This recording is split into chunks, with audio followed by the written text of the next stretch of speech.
Welcome to જય માનપણા kitchen. હું લાબી આહિર આપશો ને મારા જય દ્વારકાધીશ. તો આજે હું તમારી સાથે શેર કરીશ સાબુદાણાના ફરાળી પરોઠા. આ પરોઠા તમે જો એકવાર બનાવશો ને તો જે વ્રત અથવા ઉપવાસ નહીં રહેતા હોય તે પણ રહેવાનું ચાલુ કરી દેશે.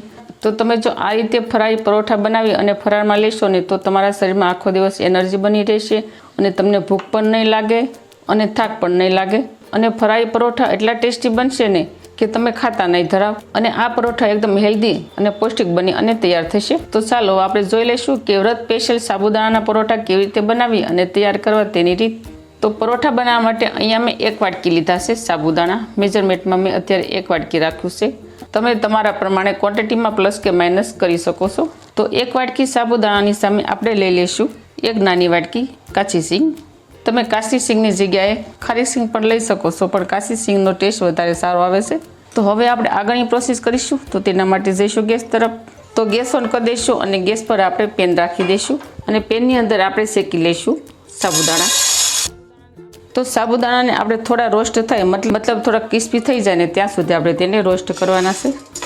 તો વિડીયો શરૂ કરતાં પહેલાં મારી તમને નિવેદન છે કે હજી સુધી તમે મારી ચેનલને સબસ્ક્રાઈબ ન કરી તો પ્લીઝ જય માનપણા કિચનને સબસ્ક્રાઈબ કરી દેજો. વિડીયોને એક લાઇક જરૂર કરજો અને બાજુમાં રહેલી ઘંટડી દબાવી દેજો જેથી મારી નવી રેસીપીના વિડીયોની નોટિફિકેશન આપ સુધી પહેલાં પહોંચે. તો અહીંયા સાબુદાણા સરસ રોસ્ટ થઈ ગયા છે. હવે આપણે તેને એક વાટકીમાં લઈ લઈશું. હવે સાબુદાણાને રોસ્ટ કરી દીધા બાદ આપણે લઈ લઈશું સિંગદાણા. સિંગદાણા પણ થોડા ક્રિસ્પી થઈ જાય ને ત્યાં સુધી તેને રોસ્ટ કરવાના છે. તો અહીંયા સિંગદાણા પણ સરસ રોસ્ટ થઈ ગયા છે. જો તમે જોઈ શકો છો દાણો ફાટી ગયો છે આ રીતે.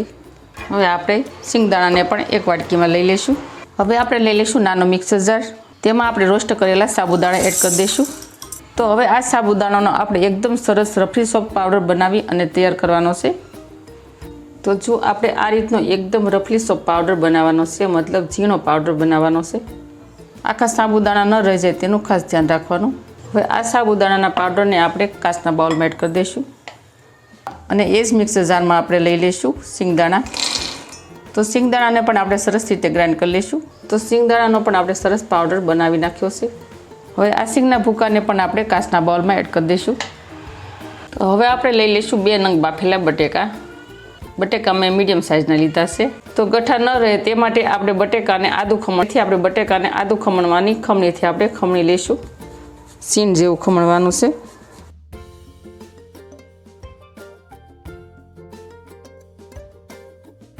તો અહીંયા આપણે બટેકાને પણ સરસ ખમણી નાખ્યું છે. હવે તીખાશમાં લઈ લઈશું 2 મરચીના ટુકડા અને 1 ટુકડો આદુને પણ આ રીતે ખમણી નાખ્યું હતું તે આપણે એડ કરી દઈશું. અડધી ચમચી જેટલી આપણે લઈ લઈશું ચીલી ફ્લેક્સ પાવડર. 1 ચમચી લઈ લઈશું આખું જીરું. જીરું એડ કરવાથી પાચન ક્રિયા સારી રહે છે અને આપણે ફરાળ કરેલું હજમ થઈ જાય છે. 1 ચમચી જેટલા લઈ લઈશું સફેદ તલ. હવે આ પરોઠા ફરાળી છે એટલે આપણે આમાં વધારે મસાલા તો નથી એડ કરવાના. જેટલા ફરાળમાં આપણે લેતા હોય તે પ્રમાણે જ આપણે મસાલા એડ કરવાના છે. 1 લીંબુનો રસ એડ કરી દઈશું આપણે. તમે લીંબુની જગ્યાએ આમચૂર પાવડર પણ લઈ શકો છો, પરંતુ અત્યારે હું લીંબુનો રસ એડ કરું છું. 1 લીંબુ લીધું છે મેં. સ્વાદ અનુસાર સીંધું મીઠું એડ કરી દઈશું. ફરાળીમાં સીંધું મીઠું તો ખવાય જ છે. તમે જો રેગ્યુલર મીઠું ખાતા હોય તો તે પણ તમે એડ કરી શકો છો. થોડા લીલા ધાણા એડ કરી દઈશું. હવે આ બધા જ ઇન્ગ્રીડિયન્ટ્સને આપણે સરસ રીતે મિક્સ કરી દઈશું. પહેલાં 1 વાટકી જેટલું પાણી એડ કરવાનું છે. જેમ જેમ જરૂર પડશે તેમ આપણે પાણી એડ કરતા જઈશું.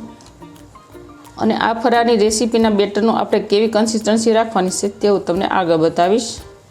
સાબુદાણા પાણી 1 કપ વધારે કરે છે એટલે આપણે તે પ્રમાણે જોઈ અને પાણી એડ કરવાનું.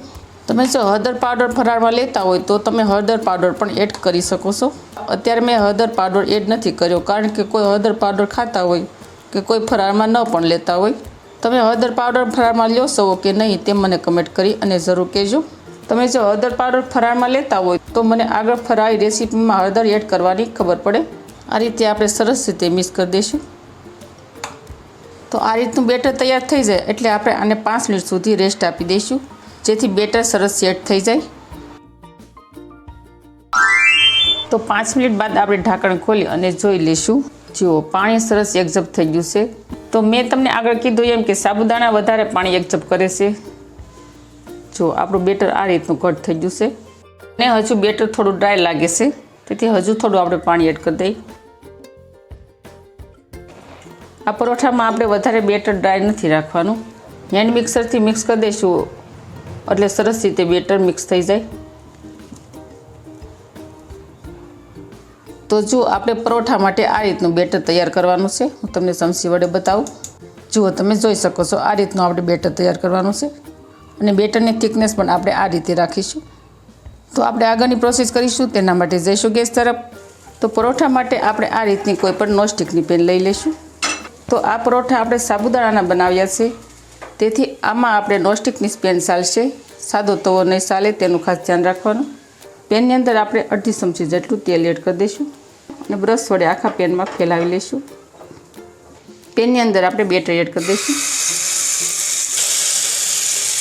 આપણે પરોઠાની મીડિયમ થિકનેસ રાખીશું, એટલે તેથી આપણે બેટર મીડિયમ જ એડ કરવાનું.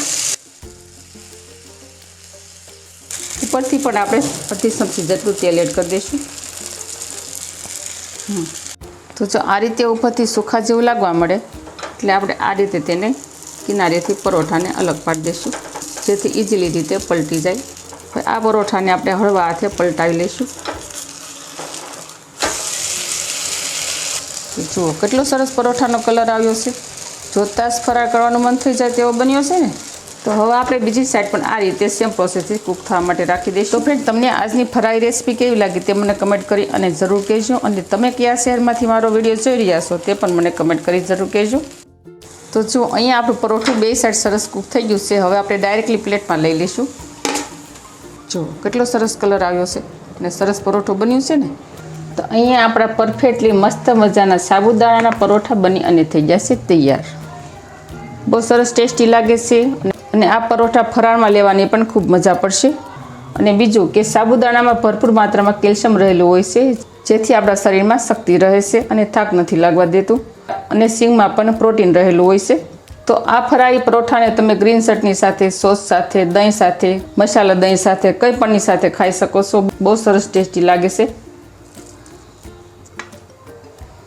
જો બહુ સરસ ક્રિસ્પી બન્યા છે.